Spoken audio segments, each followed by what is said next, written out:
យមេឃីចិនព្រមព្រៀបងស្មងលើរូបចាំថ្លៃររាត្រីលួចសម្លឹងមិនហ៊ានស្រដីសារជាប្រាប់ស្រីថាចាំថ្លៃអូនមិនមេត្តាអូនកាយព្រមព្រៀរះក្បាលច័ន្ទថ្លាគេពោលថា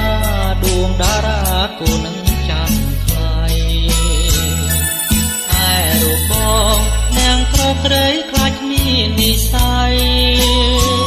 លបលួចបាត់ទេទងបីខ្សែចិត្តនៅប្រាថ្នាបើអូនដឹងប្រលឹងសូមទៅអាណិតដល់ដួងចិនត្រៀមប្រពន្ធគ្រប់ដីស្នេហា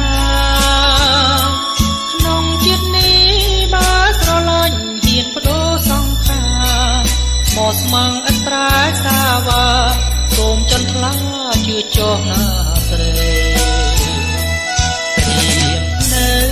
ម្នាក់ឯងសំឡឹងច័ន្ទថ្លៃចិត្តស្រមៃហាងបានថ្មក្នុងអត្តថាសន្សាមឆ្លងខ្យល់រាត្រីរងាយ៉ាងណាគួរនៅកំដរច័ន្ទថ្លា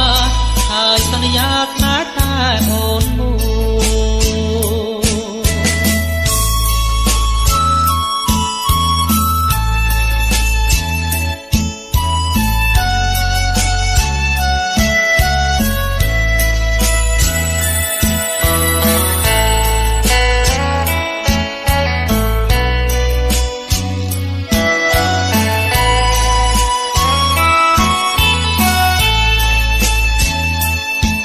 អូនដឹងប្រលឹងសូមទៅអាណិតដល់ដួងចិនត្រៀមប្រពន្ធប្រដីស្នេហាក្នុងជាតិនេះបើស្រឡាញ់ហ៊ានបដូរសង្ខារមកស្មងឥតប្រែសាវ៉ាសូមចន្ទថ្លាជឿចោះណាស្រីនៅម្នាក់ឯងសំឡឹងច័ន្ទចិនស្រមៃហាងបានថ្នមក្នុងអត្តថាសន្សាបស្លឹងខ្យល់រាត្រីរងាយ៉ាងណា